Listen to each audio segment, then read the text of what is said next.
Hi guys, welcome to my Thanksgiving Day Pleasant Planting Special. I wanted to show you a few things in the fall garden today, and one of them is this gorgeous burning bush. It is probably 10 or 11 feet tall.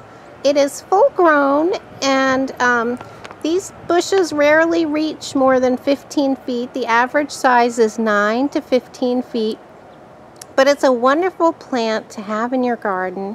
It's a beautiful green structure all through the growing season, and then it turns bright red right before it loses its leaves. So it is a deciduous bush, but the branch structure is even pretty once the leaves are gone. It looks really beautiful in the snow. This plant we planted when we first moved in. I think it was a day or two after we moved in. So it has been in place for 26 years. So it has reached its full height. We've done a little bit of trimming and shaping, but this is pretty much its natural structure. And we enjoy it every fall as well as throughout the year. So it's a wonderful landscape plant if you want bright fall color. So guys, about 9 or 10 months ago, I planted these parsnips, and I started them in milk jugs in the middle of winter, and then I transplanted them here after the danger of frost. And this is just in a little garden with my bird bath and a couple of hydrangeas back there. But I tucked them in, and I've left them alone all year. And now I'm going to see if there's any that I can use for Thanksgiving dinner. I love carrots and parsnips together with the turkey. So let's see what we can find here. It is you have to leave this crop in a very long time. You have to sort of set it and forget it. So I'm going to be using this straight fork again. This is such a handy tool. It's a great tool for digging up root vegetables so you don't damage any of the root on the plant. And we're going to go ahead and see if there's anything here to dig up. Okay, I've managed to dig a little bit around it. I put the fork way away from the root. What I'm really wanting to do is just loosen that soil, just so I can get the root vegetable out. So let's see. All right. This looks like a very, very short parsnip. But you know what? It's the first parsnip I've ever grown. Let's see over here if any of these are bigger. At least it's a nice thick root. But let's see if any of them got bigger. Root vegetables really need nice loose soil so they can go deep down into the... Oh, this one feels nice and thick too. Let me see if that'll come out without my fork. I'm going way down to the base of the crown here. And again, here's another parsnip. So this is the crop of parsnips. They are not very long, but I'm wondering if maybe I planted a shorter variety. I'm not sure, when you plant things 10 months ago, you don't always remember what type you planted. But it wasn't the best soil that I put it in either. And I know that root vegetables need a really, really loose mix. But you know what? This is just enough for me to chop up and use with some carrots and have it with our Thanksgiving dinner. Not bad for the first try, but I'm not sure that I'm going to want to grow these again. Okay, so here are my weird little parsnips. They're all washed up. And I've removed the leaves, and tomorrow I will peel them and chop them up with some carrots and roast them to incorporate in our Thanksgiving dinner. Let's go ahead and check on our elephant ear bulb. Now, one of the leaves started to rot and I peeled it away.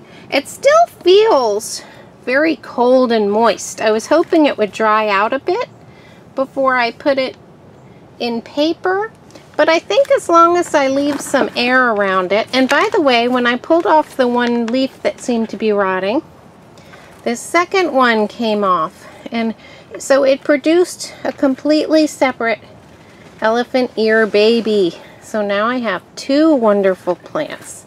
So that's, like I said last week when I did this video, it makes one, this is the beauty of bulbs. They always multiply and shoot out and make more bulbs. And this looks kind of interesting down here. I don't know if these are root nodes or perhaps some more bulbs that might shoot out.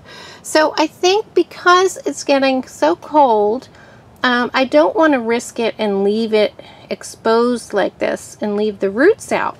So what I'm going to do is wrap it in paper, and I like the size of this plastic pot that it's in. I think I'm going to wrap it in paper, make sure there's a lot of air around it, and if the paper gets wet, it will dry out. It won't remain wet, and dry it out in that way. But I have decided I'm going to put it in my outdoor shed. The person that gave it to me, that gifted me this elephant ear, is a very experienced elephant ear grower, and she told me that she does not bring it in the house. She puts it out in her unheated shed, wrapped up. So I think, you know, it can't freeze, and it shouldn't have frost on it, but at the same time, maybe a warm house is not the answer.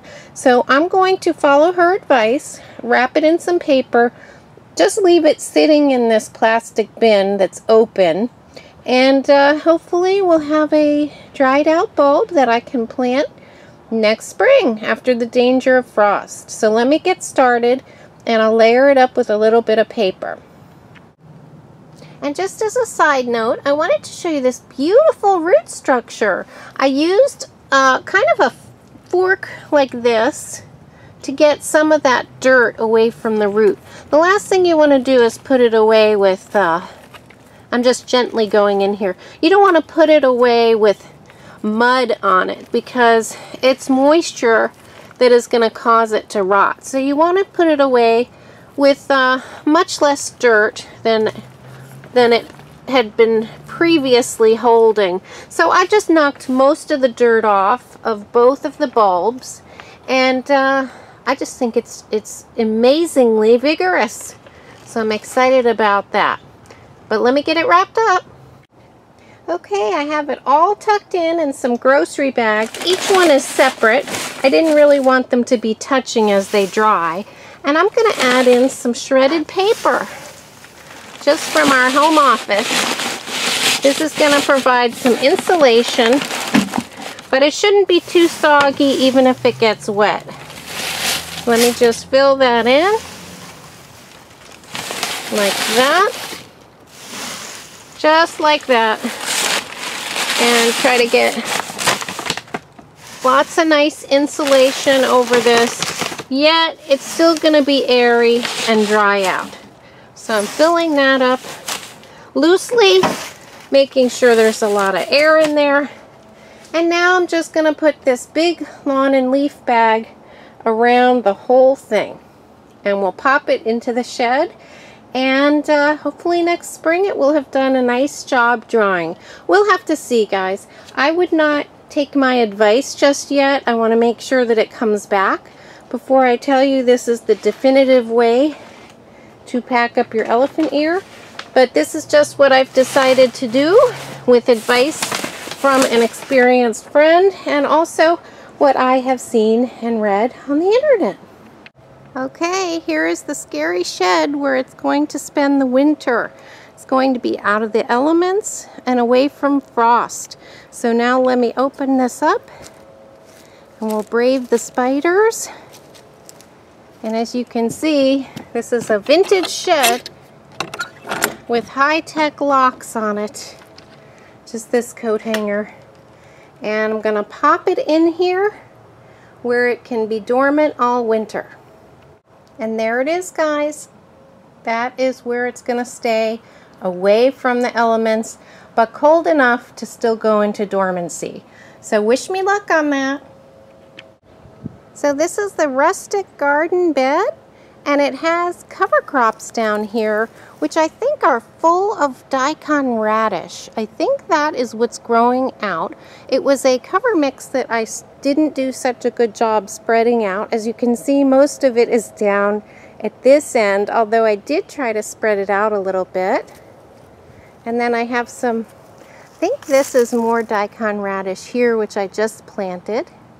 So we'll see how that goes. But a lot of the bed is asleep for the winter, and some of the perennial flowers are still green and taking in the sun's energy. So those are, I think those are yarrow.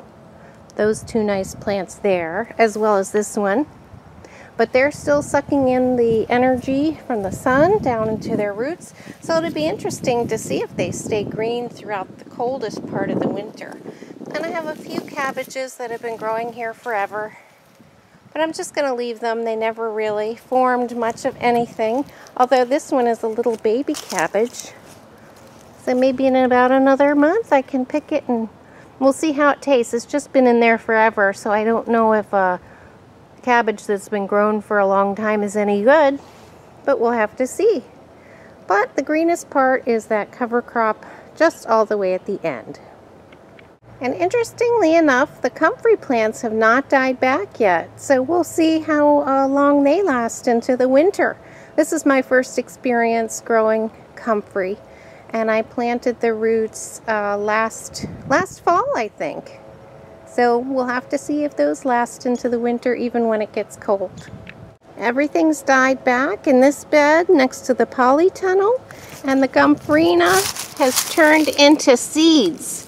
So we can just take those in, and there's little seeds inside a bunch of these little, they look like flower petals, but anything that feels a little bit heavy will have a seed inside. So I can plant some gomphrena next year.